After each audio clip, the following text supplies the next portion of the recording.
Let's rhinestone my new shoes. This is part one because I'm going overboard with the way that I want these rhinestoned, but I figure I'll make it educational for you while you're here. So in part one, I'm giving you advice for new cycling instructors you might not have heard before. Starting with the straps, I'm doing the big boys all along the straps. I always lay my rhinestones out on a plate and then shake them so that they are sparkly side up.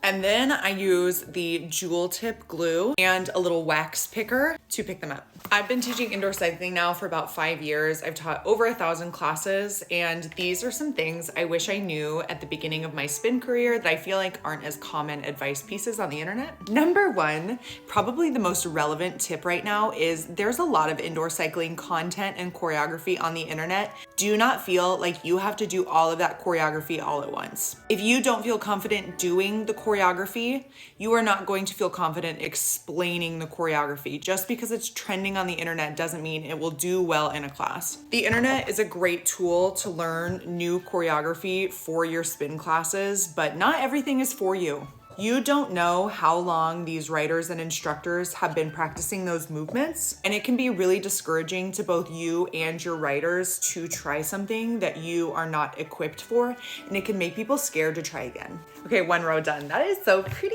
But I don't just want to tell you to stay away from these things without offering a solution. If you do want to try some of that really viral internet choreography, pick one movement and use it in all of your classes for a week or two until you feel really comfortable doing it, saying it, doing it at different tempos, introducing it to your writers, and giving corrections for it. Ooh, but most important, modifications for it. Don't forget those. Pick one thing, build your programming around it, and then the next week, pick a new piece of information or choreography that you want to try.